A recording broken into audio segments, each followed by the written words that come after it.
What's up, investors? It's the Russian dude. If you have been following Russian news even casually over the past few years, you may have noticed a strange, almost grotesque pattern forming at the very top of the system. Ministers vanish, billionaires fall ill overnight, executives lose balance near open windows, generals disappearing into foreign assignments, governors are dismissed in the morning and found lifeless by the evening. And every time the same tired explanation appears. Stress, illness, just accidents, personal despair, bad luck. I mean, always bad luck, right? Always coincidental, always tragic, but never suspicious. At least not in the Russian media. Except the coincidences are piling up so fast that even the most loyal TV viewer can no longer keep track of them. We used to know the name, the history, and the reason of the demise of every Putin's inner circle member who perished. Well, now the names come up at us weekly, if not daily. So it is almost impossible to keep track at this point. And by no means these are opposition figures, these are not dissent hiding in exile, these are not street protesters or bloggers, no, these are insiders. People who built careers inside Putin's system, people who enforced his rules, defended his decisions, financed his projects, and repeated his talking points, who grew up politically with him. People who are supposed to be safe, untouchable, rewarded for loyalty. And yet, they keep vanishing. So today, let's talk about why members of Putin's inner circle keep dying, disappearing, or getting erased from public life. Not as isolated incidents, not as accidents, but as part of a system that has entered a new paranoid phase. A system where loyalty is never permanent, failure is unforgivable, and silence is the only survival strategy. And where falling out of favor no longer means retirement. It means another type of falling. Falling from somewhere place high.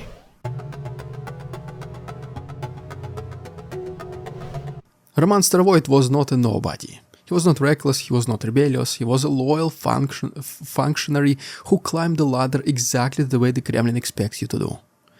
Years of regional administration, years of obedience, years of keeping quiet. And then he became transport minister, one of the most important positions in the country, fighting a massive war and constantly under attacks deep inside its own territory. I mean, we're talking about railways, aviation, logistics, fuel flows, evacuation routes. All of it suddenly mattered more than ever. And then, in a single line published by the Kremlin, it was over. Over for him.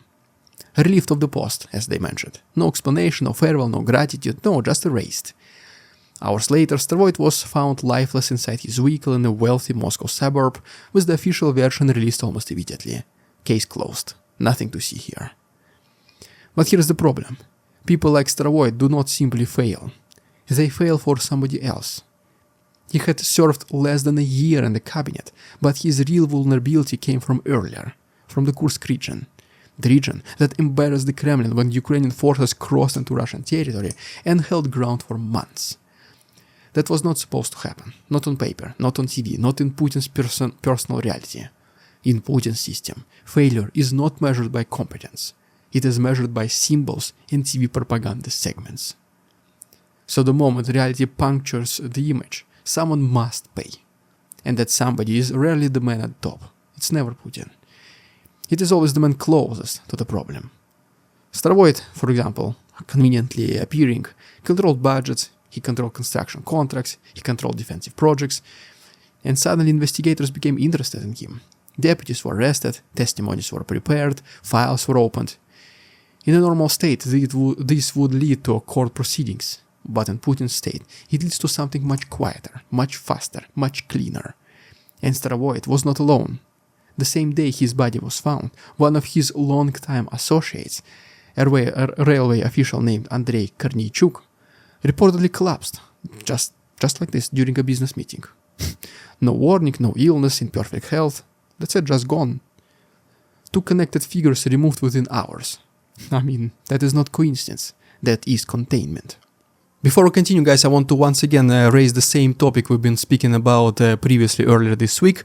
Basically that Russia is struggling, like really struggling to recruit more people into the army. High bonuses do not help. I mean, simply there are no men willing to join anymore, and budget is getting thinner every single day as well.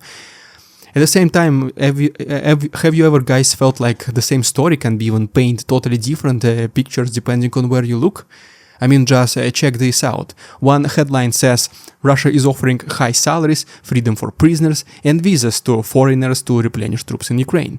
While the other one, about the completely same story, says that Russia offers cash bonuses, frees prisoners, and lures foreigners to replenish its troops in Ukraine. One almost feels transactional, and the other dark and coercive. That's exactly why we need context, not clickbait. With ground news, you see all sides of the story, from left, center, and right sources in one place. You actually get to compare how headlines are framed and what words each other outlets chooses to highlight. Coverage details, for example, it just shows how many sources are reporting on this.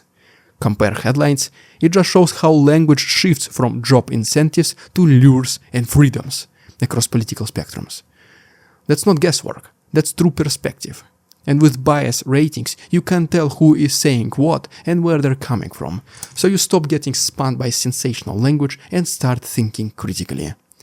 If you guys want 40% off the Vantage plan, please scan this QR code right now you see on your screen or go to ground.news/RussianDude and please subscribe. You can get real context, no BS, everything is straight to the point. Thank you so much Ground News for sponsoring this video. Now back to the program.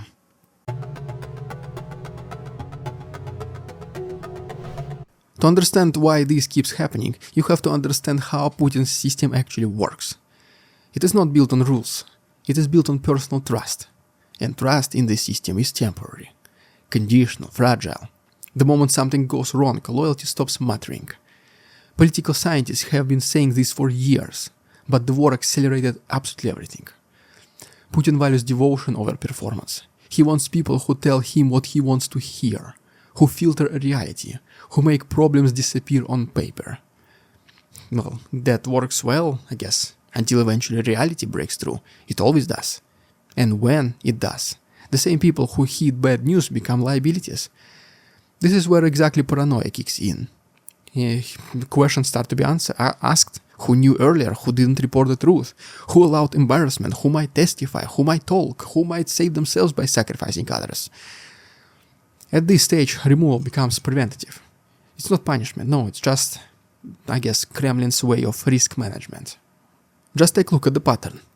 People tied to defense, transport, energy, construction, finance, sectors under extreme wartime pressure, sectors drowning in corruption, emergency funding, rushed contracts and missing money. These are not clean environments. These are environments full of paper trails, signatures and quiet agreements. And the longer the war drags on, the more dangerous those papers become. Because eventually all of them lead all the way up to the top. Putin does not need trials, because trials also create records. Records create narratives, narratives create questions, and instead silence solves everything. And silence is permanent. This is why people do not simply get fired anymore. They get erased.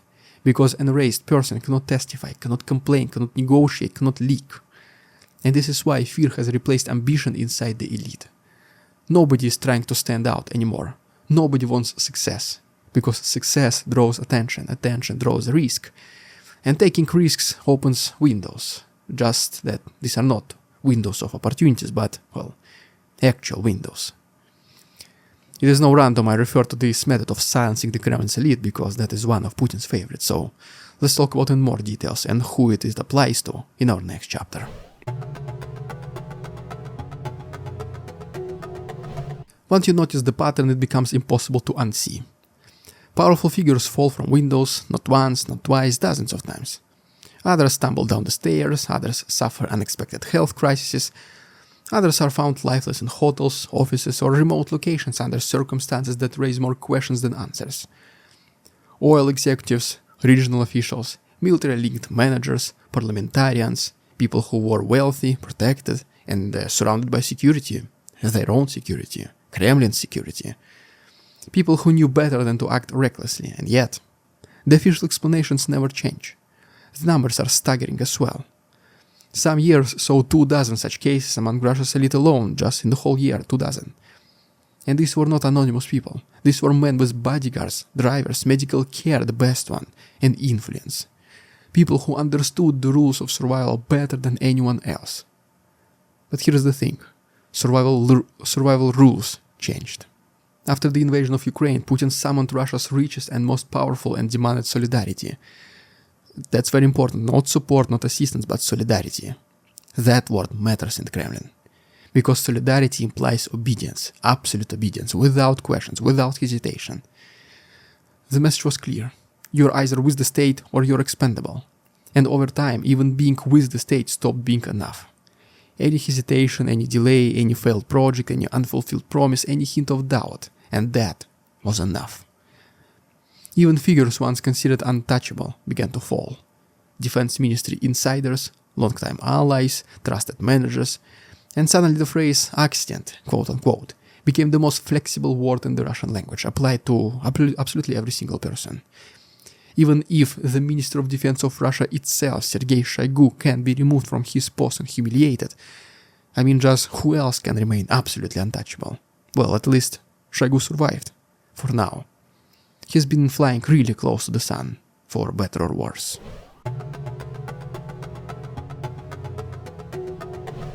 The deeper Putin sinks into the war, the smaller his circle becomes.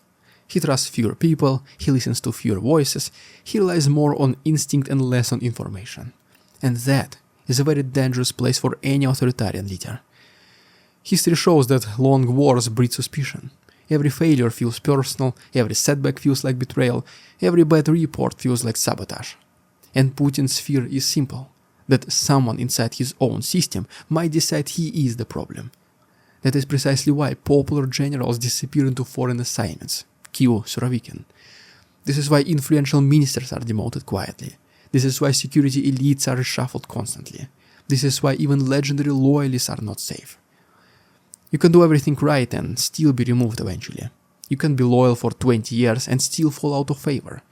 You can save the system once and be punished later for becoming too visible. Even people who once stood at Putin's side, shook his hand, are now watching their associates get arrested, fired, or erased, while they themselves wait in uncertainty. When is this going to happen to me? They ask themselves the question.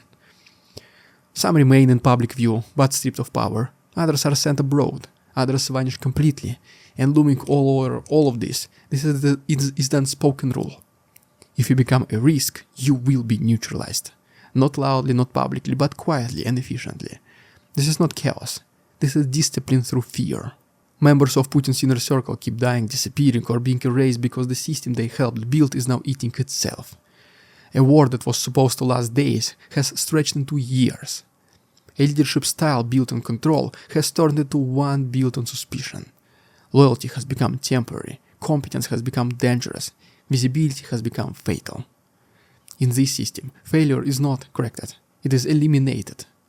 Questions are not answered, they are silenced. And loyalty does not protect you forever, it only delays the moment when you might become inconvenient. This is the true cost of authoritarian power and decline. Not dramatic purges announced on television, not show trials, but quiet removals that leave only behind the rumors, questions, and fear. And the message to everyone still inside the Kremlin is absolutely unmistakable. You are only safe until you are not. You are only trusted until something goes wrong. And when it does, the exit will not come with explanations, just an open window, a quiet road, or a sudden end that no one is allowed to question or discuss. Well, there you have it, guys. If you enjoyed today's episode, please subscribe to my channel. Thanks so much Ground News for sponsoring this video. Please make sure to check the links down below or scan this QR code. Thanks so much for watching. See you on Tuesday. We won't succumb to their tricks, the facade they try to sell. Their twisted words and feeble claims on us all they cannot quell. We see through their lies, their feeble attempts to sway.